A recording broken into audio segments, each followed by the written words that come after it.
Louvado seja o nome de nosso Senhor Jesus Cristo. Para sempre seja louvado, e sua mãe Maria Santíssima. Caríssimos irmãos, caríssimas irmãs, estamos celebrando hoje a solenidade de a solenidade da Santíssima Trindade. Existe uma sequência de solenidades que termina na Páscoa e inicia nas solenidades do tempo comum pós-pascal: Ascensão do Senhor, Pentecostes, Santíssima Trindade, Corpus Christi, encerrando com a solenidade do Sagrado Coração de Jesus. O Catecismo da Igreja Católica nos garante que a Santíssima Trindade é o núcleo central da nossa fé. Significa que tudo que nós vivemos dentro da nossa fé vem da Santíssima Trindade, provém da Santíssima Trindade. É o dado de fé mais importante junto com a ressurreição do Senhor. Tudo na nossa vida cristã, na missa, fora da missa, a gente vai perceber a presença dessa Trindade. Trindade é o único Deus, como nós bem sabemos, em três pessoas: Pai, Filho e Espírito Santo. Pai, do hebraico Abá. Abá, que significa paizinho, é o Pai criador de todas as coisas. E Yeshua é a segunda pessoa da Santíssima Trindade, que é Cristo, que significa Deus salva. Ruá é a terceira pessoa da Trindade, que é o Espírito, o sopro da vida, aquele que nos levanta e nos dá a graça de caminharmos. A missa, vai dizer o Catecismo da Igreja Católica, é uma glorificação da Santíssima Trindade. Nós iniciamos a missa na Santíssima Trindade. A primeira coisa que o padre faz é a persignação do sinal da cruz. Depois, na consagração, na oração da epíclise, o padre suplica a Santíssima Trindade, pede ao Pai que derrame o Espírito para que as oferendas se tornem no corpo e no sangue. É um movimento trinitário. Depois, no final da missa, o padre abençoa a comunidade na Santíssima Trindade. Toda oração que nós fazemos, a primeira coisa é persignar o sinal da Santíssima Trindade. O Pai, o Filho e o Espírito Santo, que nós chamamos de sinal da cruz, mas é a Santíssima Trindade. A Santíssima Trindade, nós sabemos que é um mistério. Sendo ela um mistério, não se esgota. Não há teólogo, não há santo que possa ter esgotado. Nem Santo Agostinho, nem Santo Tomás de Aquino, nem São João da Cruz, nem Santa Teresa, nem o maior teólogo dos últimos séculos que está vivo, o Papa Bento XVI. É mistério. Quando o padre celebra a missa, na consagração ele diz: Mysterium Fidei, eis o mistério da fé. Se é mistério, cabe a nós silenciar, reverenciar, reconhecer e adorar. São os passos que nós trilhamos diante de um mistério. A encíclica do santo do nosso século, São João Paulo II, Fides et Ratio, vai dizer que a nossa fé é mediante fé e razão. A teologia é uma ciência, não é um estudo bíblico, não é uma catequese simples. A teologia é uma ciência, é uma faculdade reconhecida pelo MEC. Nós ficamos estudando durante 4 anos, e são ciências que nos levam a acreditar em tantas coisas. No entanto, a matéria da Trindade, ela começa dizendo justamente isso: é um mistério, e sendo mistério, nós nunca vamos esgotar aquilo que Deus é. Nunca. Deus é o Criador de todas as coisas. A Santíssima Trindade, a gente celebra Deus em si mesmo. A primeira leitura do livro de Provérbios diz: antes de todas as coisas, antes de toda a criação, fui gerada quando não existiam os abismos. Aqui a primeira leitura fala da sabedoria. Quem é a sabedoria? É Cristo. São Luís Maria Grignion de Montfort, no seu tratado, vai dizer que Jesus Cristo é a sabedoria encarnada. Ele vem até nós. Mas aqui nós temos que entender, Deus, ele é gerado e não criado. Assim nos garantem as notas do credo niceno-constantinopolitano. Ele é Deus de Deus. Ele é luz que emerge da luz. Ele é Deus verdadeiro de Deus verdadeiro. Ele é gerado, ele não é criado, e a mesma substância do Pai.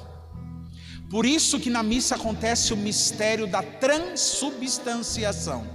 Santo Tomás vai dizer, na Suma Teológica, nos acidentes do pão e do vinho, o cheiro, o gosto, tudo é pão e vinho, mas a fé nos garante que existe uma transubstância, de substância material para a substância divina. Isso quem faz é o Espírito Santo. A Trindade é justamente a fonte inesgotável de toda bênção, de toda graça. E aqui nós vamos entender que Deus é eterno. Ele é alfa, ele é ômega, ele é princípio, ele é fim. Quem criou Deus? Deus não é criado. Quando Deus começou a existir? Desde sempre. Como desde sempre? Nada existe desde sempre. Deus existe e sempre existiu, desde sempre. Não é o Big Bang, não é essas ciências megalomaníacas que podem explicar Deus. Não, mas justamente Deus, ele aperfeiçoa e favorece a ciência. Aqui nós vamos entender o que diz o Catecismo da Igreja Católica. Deus, sendo Trindade, ele não é solidão, mas ele é comunhão. Existem duas heresias que a igreja combateu nos primeiros séculos. A primeira heresia é chamada de modalismo. O modalismo diz que não existem três pessoas, mas uma única pessoa. Nós sabemos que são três pessoas, não três deuses. E nem há uma tripolaridade, ora é isso, ora é aquilo. Não, são três pessoas. Combatida. Depois a outra heresia é subordinacionismo. O subordinacionismo é mais complexo, porque na nossa realidade familiar, o pai é o chefe da casa, o filho é subordinado ao pai. Existe uma subordinação dos filhos ao pai. Essa subordinação nós chamamos de respeito, de temor. Entre o pai e o filho não existe isso. O filho não é subordinado ao pai. Eles são adorados em igualdade, em onipotência presente, em unicidade onipotente. Estão a mesma igualdade. Por isso que Jesus Cristo diz: eu e o Pai somos um. Ninguém vai ao Pai senão por mim. Quem me vê, vê o Pai. Por isso que Jesus Cristo é o rosto humano do Pai. É o rosto humano de Deus. Tanto o Pai como o Espírito são espíritos. O único que assume a condição humana é Cristo. Só Jesus viu o Pai. E ele não ousou fazer a imagem do Pai. E nós, homens, ousamos em fazer uma imagem que nunca vimos. Pintamos como um velho idoso, porque a gente acha que o Pai sempre é o velho. Mas não. O Pai é o antigo que se faz novo todos os dias. Quem quiser ver o Pai, vê em Cristo, vê na Eucaristia, vê no Senhor. Ele é o rosto, é nele que nós nos encontramos. E por isso que nós adoramos a Santíssima Trindade. São José Maria vai dizer: na Trindade nós amamos, nós esperamos e nós cremos. Olha que profundo. Amamos a Trindade, cremos na Trindade e esperamos da Trindade. Pelo rito do batismo, sepultamos um homem velho e inauguramos um homem novo. A partir do batismo nos tornamos sacrários da Santíssima Trindade. Deus mora em nós. Quando somos batizados pelo padre, pelo diácono, pelo bispo ou por um fiel leigo, o rito diz: eu te batizo em nome do Pai e do Filho e do Espírito Santo. A partir daquele momento nos tornamos sacrários da Santíssima Trindade. Ela mora em nós, ela vive em nós. E por fim, eu quero terminar falando sobre a segunda leitura, que é de São Paulo aos Romanos, no capítulo 5. Diz: justificados pela fé. Vale lembrar que o justo vive pela fé aparece 4 vezes na Sagrada Escritura, tanto no Novo como no Antigo Testamento. A carta aos Hebreus, no capítulo 11, vai dizer que viver de fé é crer naquilo que não se vê e acreditar naquilo que não se toca. Crer é um dado inerente à fé, precisamos crer. Aí diz: se nós cremos, somos justificados pela fé, firmes estamos e nos gloriamos. Depois de São Paulo, precisamos nos gloriar na tribulação. O que é gloriar na tribulação? É dar graças a Deus na provação. Na provação nós murmuramos ou gloriamos? Na provação nós damos graças ou nós nos esquecemos de Deus? Precisamos glorificar na tribulação. A palavra diz que essa glorificação gera uma palavra constância. Precisamos ser constantes. A vida de oração é uma vida constante. É uma vida que não tem pico e não tem queda. É constante. Permanecer em Deus. Depois diz que essa constância leva à virtude provada. Provada vem da palavra prova, que gera a palavra provação. Provação gera a virtude comprovada. Para a gente alcançar essa virtude, precisamos passar pela prova. Precisamos passar pelo sofrimento. Precisamos passar pelas lutas. Aí diz o apóstolo: a virtude provada. O que é uma virtude provada? Aquela que você alcança depois de um sofrimento, aquela que você alcança depois de uma dificuldade. A virtude provada desabrocha na esperança. É como um rio que corre para o mar. E aí São Paulo diz: e a esperança não decepciona. A esperança não engana. E a esperança é Cristo, que é uma virtude teologal, como está na carta de 1 Coríntios, no capítulo 13, no finalzinho, quando Deus diz: fé, esperança e caridade. O Vaticano II, na exortação, melhor, na encíclica Gaudium et Spes, vai dizer que o cristão vive de alegria e de esperança. O Papa Paulo VI, São Paulo VI diz na encíclica Gaudium et Spes que nós vivemos de alegria e de esperança. Gaudete letari et iteri, viver sobretudo nesta alegria. Por isso que nós somos chamados a viver hoje, adorar a Trindade no corpo de Cristo. Eu já contei essa história, creio que no ano passado, mas eu vou contar todos os anos, que é a história de Santo Agostinho.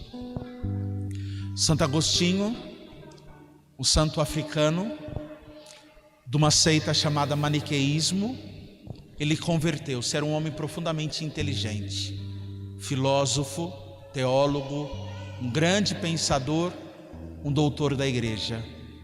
Santo Agostinho, ele ficava matutando sobre a Trindade. O que é a Trindade?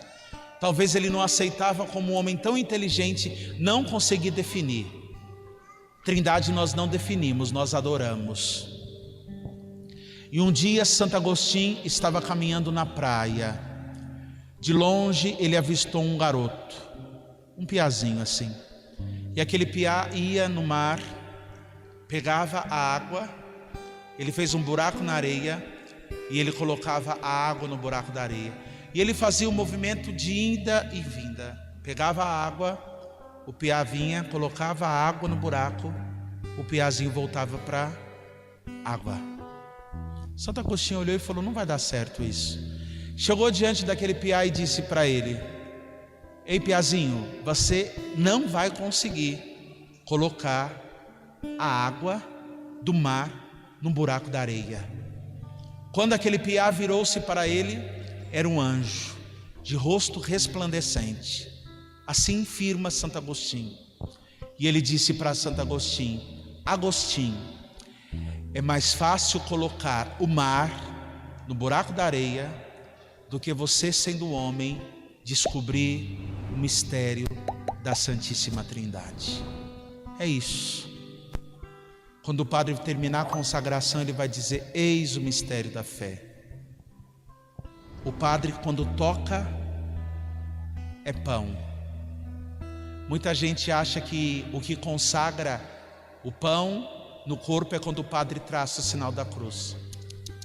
Quando o padre fala abençoai, é para purificar